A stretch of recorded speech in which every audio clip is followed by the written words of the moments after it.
முதலமைச்சர் விஜய் அவர்களை அவர் வந்து தாவேகா தலைவராகி கட்சி தொடங்கினப்ப எவ்வளோ தூரம் வந்து விமர்சனம் பண்ணானுங்க. இப்போ கர்மா வந்து பார்த்தீங்கன்னா சும்மா விடாது பார்த்தீங்களா?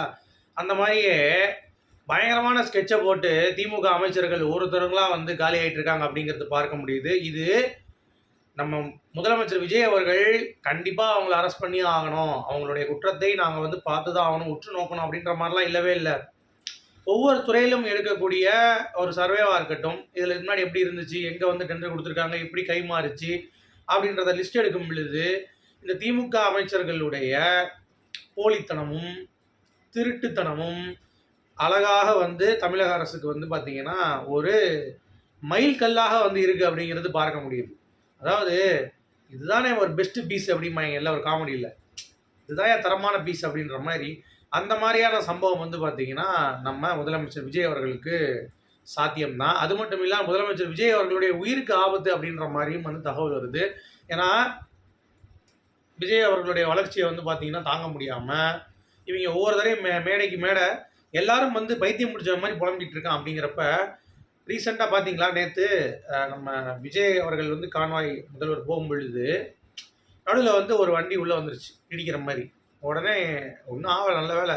ஆனால் நல்லா பின்னாடிலாம் வந்து அடி வாங்கிருந்துச்சு அப்படிங்கிறது பார்க்க முடிஞ்சிச்சு. ஸோ இதெல்லாம் பார்க்கும் பொழுது முதலமைச்சர் விஜய் அவர்கள் கண்டிப்பாக வந்து பார்த்திங்கன்னா நம்ம பாதுகாப்பாக வச்சுருக்கணும் அப்படிங்கிறது தான். ஏன்னா இந்த தீய சக்தி எப்போனாலும் வந்து முடிச்சு விடுறதுக்கு பிளான் பண்ணுறாங்க அப்படிங்கிறது பார்க்க முடியுது. ஓகே, ஸோ அந்த மாதிரி நிறைய விஷயங்கள் நம்ம டிஸ்கஸ் பண்ண போகிறோம். ஸோ வீடியோக்குள்ளே போகிறதுக்கு முன்னாடி சேனலுக்கு வந்து புதுசாக இருந்தீங்கன்னா சப்ஸ்கிரைப் பண்ணுங்கள், வீடியோ மறக்காமல் ஒரு லைக்கை போட்டுக்கோங்க. இப்போ நம்ம வீடியோக்குள்ளே கண்டிப்பாக போகலாம். ஸோ சிஎம் விஜய் அவர்கள் மெகா ஸ்கெட்சுங்க. மெகா ஸ்கெட்சுனா மெகா ஸ்கெட்சு யாருக்கு வந்து செந்தில் பாலாஜிக்கு. அவரே வாண்டடாக வந்து மாட்டிக்கிட்டார். குதிரை பேரத்தில் வந்து அவருடைய தம்பியாக அவர் வந்து சைன் போட்டு போயிட்டார். இவர் வந்து கையெழுத்து போடலை. சரி, இதில் வந்து இருக்கு பிடிக்குது, வாடா உன்னை பிடிக்கிறேன் அப்படின்னா காவல்துறை வந்து பார்த்தீங்கன்னா பிடிக்குது, ஜாமீனை ரத்து செய் அப்படின்னு சொல்லிட்டு இருக்கு. இன்னொரு பக்கம் வந்து லஞ்ச ஒழிப்புத்துறை என்ன பண்ணுதுன்னா 41 இடங்களில் கிட்டத்தட்ட டாஸ்மார்க் முறைகேடு, அதுக்கு வந்து இவரை வந்து முதல் A1 குற்றவாளியாக வந்து நியமனம் பண்ணுறாங்க. ஸோ இந்த கேஸ்லாம் வந்து போட இன்னொன்று டிரான்ஸ்ஃபார்மர் ஊழல் வேலை இருக்குது. ஸோ இதுலேயும் A1 இந்த ஆள் தான். ஸோ எல்லாமே வந்து பார்த்தீங்கன்னா ஒரு சேர்ந்து செந்தில் பாலாஜி அவர்கள் விரைவில் கைதாவதற்கான வாய்ப்புகள் மிக அதிகமாக இருக்கிறது அப்படின்ற மாதிரி சொல்கிறாங்க. இவர் மட்டும் கிடையாது, திமுகவில் கொள்ளையடித்த அமைச்சர்கள் எல்லாத்துக்குமே இந்த பிரச்சனைகள் வந்து இருக்கும் பாயும் அப்படின்ற மாதிரி அமைச்சர் அருண்ராஜ் அவர்கள் லேட்டஸ்ட்டாக வந்து சொல்லியிருக்காரு. கிட்டத்தட்ட 1825 கோடி ரூபாய் ஏதோ ஊழல் வந்து கண்டுபிடிச்சிருக்காங்களா இப்போ திருப்பி. அது சம்மந்த ஃபைலில் தூசி தட்ட போகிறாங்க. இப்போ ஸ்கேம் இருக்குது, 2G அந்த ஊழல் இருக்குது. இதெல்லாம் வந்து தட்டி பார்த்தோம் அப்படின்னா கிட்டத்தட்ட லட்சம் கோடி வரைக்கும் வந்து போவோம். ஸோ திமுகவுக்கு ரிவீட் அடிச்சிட்டாங்க அப்படிங்கிறது தான். நம்ம கமல் சார் வந்து ஒரு படத்தில் சொல்லுவார், வசூல் ராஜ் ரெடி வச்சுட்டு முடிச்சிட்டாங்க அப்படிங்கிறது தான் பார்க்க முடியுது. சரி, இப்போ இவங்களுடைய ரியாக்ஷன் என்ன அப்படின்னு சொல்லி பார்த்தீங்கன்னா, அனிதா ராதாகிருஷ்ணன் இருக்கால, காக்கா ராதாகிருஷ்ணன், அவர் வந்து பார்த்தீங்கன்னா ஒரு பேட்டியில் வந்து பேசும் பொழுது ஒரு ஊரில் போய் பேசியிருக்காரு. அப்போது எதுக்கு எங்களுக்கெல்லாம் ஓட்டு போடாமல் நீங்கள் அவங்களுக்கு போட்டிங்க, ஜோசப் விஜய் வந்து முட்டி போட்டு நடந்தாலும் அவனுக்கு போட்டிங்களா அப்படின்ற மாதிரி ஒரு மேலே திருப்பி பேசுகிறான் இந்த காக்கா. அது பேசுறது இல்லாமல் மக்களை வந்து திட்டுறான், எதுக்கு போடுறீங்க, டே உனக்கு போட்டவனும் அடுத்த வருஷம் போட மாட்டான்டா உதவி அப்படின்ற மாதிரி தான் இருந்துச்சு. சரி, ஏன் பைத்தியம் போல புலம்பிட்டு இருக்காங்க அப்படிங்கிறது இவன் ஒரு பக்கம். இன்னொரு பக்கம் நம்ம சின்னதத்தி உதயநிதி ஸ்டாலின் அவர்கள் நல்ல கண்ணு உடைய சிலையை திறக்கிறதுக்கு யாராவது இந்த கேடுகட்ட குடும்பத்திலேருந்து ஆளை கூடுவாங்களா, கூப்பிட்டுருக்காங்க. இந்த சின்னதத்தியும் போய் திறந்து வச்சுட்டு சொல்லுது, ரீல்ஸ் மோகத்தில் தான் இருக்குது ஆட்சியில், சோஃபா மாடல் அரசு அப்படின்னு சொல்லி 2 வாரத்தையும் மாற்றி பேசிகிட்டு இருக்கு. மற்றபடி சிஎம் விஜய் அவர்கள் எண்ணற்ற விஷயங்கள் பண்ணிகிட்டு இருக்கா. அதெல்லாம் இவங்க கண்ணுக்கு தெரிஞ்சாலும் தெரியாத மாதிரி தான் வந்து கண்ணு குருடாயிருவாங்க அந்த மாதிரி டைமில். மிச்ச டைமில் வந்து பார்த்தீங்கன்னா சிஎம் விஜய் அவர்கள் இன்ஸ்டாகிராம் ரீல்ஸ் போடுறாரு அப்படின்ற மாதிரி குற்றம் வந்து சொல்லிட்டு தான் இருக்காங்க அப்படிங்கிறது பார்க்க முடியுது. இதெல்லாம் பார்க்கும் பொழுது நீங்கள் இருந்த வரைக்கும் ஒன்றும் கலக்கலை, அதுதான் ரொம்ப அருமையாக வந்து கேள்வி கேட்டாங்க. அதாவது தாவேக்கா இப்போ ஆளும் அரசா வந்த பிறகு நீ இதை பண்ணல அதை பண்ணல கேட்க தெரிஞ்ச இந்த மூதேவிங்களுக்கு இவனுங்க ஆட்சியில் இருந்து 70 ஆண்டு காலத்தில் இருந்திருக்காங்கல்ல, அப்போ என்ன பிடுங்கலை, என்ன ஹேராக பிடுங்கிட்டு இருந்தீங்க அப்படின்ற மாதிரி வந்து தாவேக்கா அரசு வந்து பதிலடி கொடுத்துருக்கு. கரெக்டு தானேங்க? எப்படி கேட்டிருக்காங்க பார்த்தீங்களா? நீ எப்படினாலும் சொல்லி இங்கிட்ட ஈஸியாக வந்து திருப்பி பார்க்குற பிளேட்டை உனக்கு மொத்தமாக திருப்பி விட்டாங்க அப்படின்ற மாதிரி தான் நமக்கு வந்து சொல்ல தோணுது. ஸோ வேறு லெவல் சம்பவம் ஃப்ரம் தாவேக்கா அப்படிங்கிறது தான். சரி, தாவேகாவுக்கு இன்னும் ஒரு சிக்கல் என்னன்னு பார்த்தீங்கன்னா, தாவேகால இணைஞ்சாங்கல்ல அதிமுகவுடைய பயங்கரமான ஊழல் அமைச்சர்கள். ஆடம்பூர் ராஜு, விஜயபாஸ்கர் அவர்கள், இந்த மாதிரி ஏகப்பட்ட லிஸ்ட். அவங்களுக்குலாம் வந்து பொதுச் செயலாளர் பதவி கொடுக்க போகிறாங்களாம் அப்படின்ற டிஸ்கஷன் போகுதான்.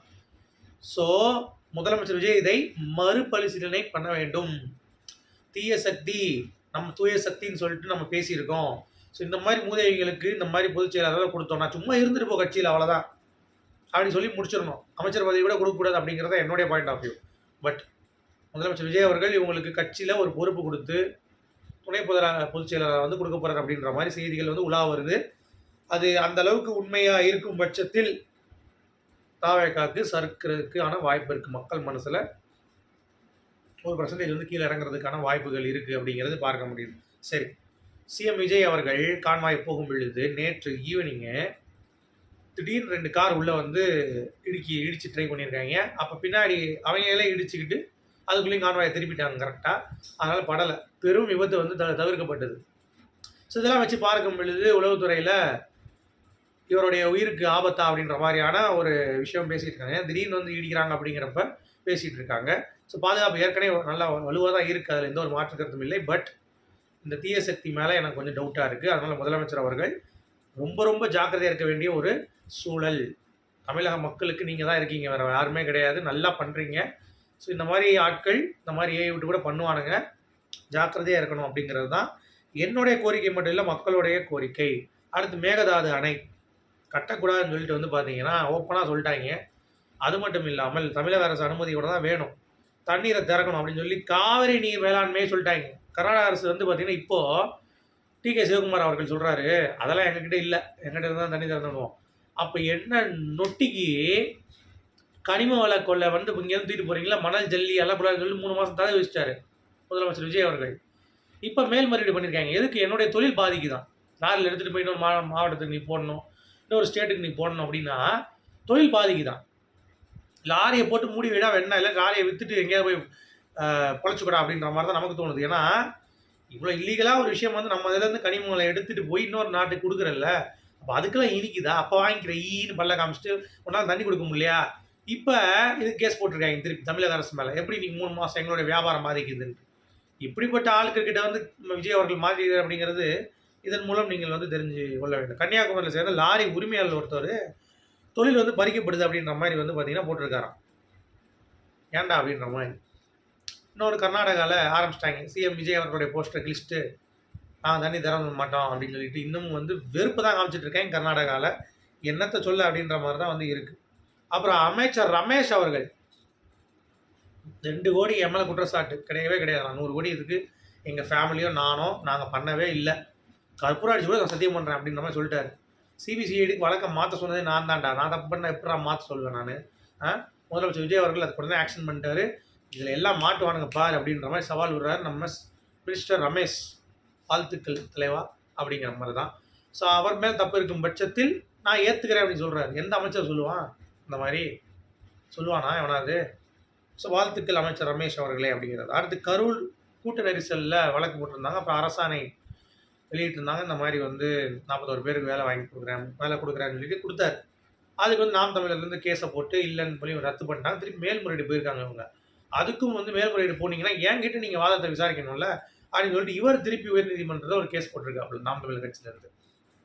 ஸோ இது வந்து கிடைக்குமா கிடைக்கக்கூடாதா அப்படின்றத தாண்டி அட்லீஸ்ட் இந்த இதுக்கு தமிழக அரசுக்கு இதெல்லாம் கரெக்டு, இதெல்லாம் தப்பு அப்படின்னு சொல்லி ஒரு எதிர்கட்சியாக, நல்ல எதிர்கட்சியாக எவனாவது வந்து சுட்டி காட்டினா நல்லது தான். சரி, இதை கரூரில் கூட்ட நெரிசல் கொடுக்கக்கூடாது அப்படின்னு சொன்னீங்கன்னா இப்போ கள்ளச்சாரத்துக்கு எதுக்கு 10 லட்சம் கொடுத்தீங்க உங்கள் காசுலேருந்து?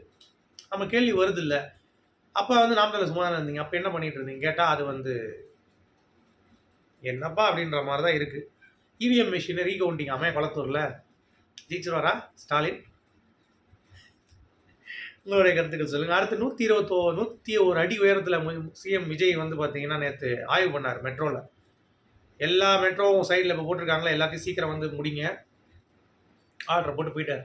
திடீர்னு வந்து பார்த்தீங்கன்னா அவர் தான் முதல் தடவை பண்ணார் அப்படின்ற மாதிரியான பிம்பம் வந்து கட்டமைக்கப்பட்டது. முதலமைச்சர் இந்த மாதிரி ஹைட்டில் போய் பண்ணியிருக்காரு.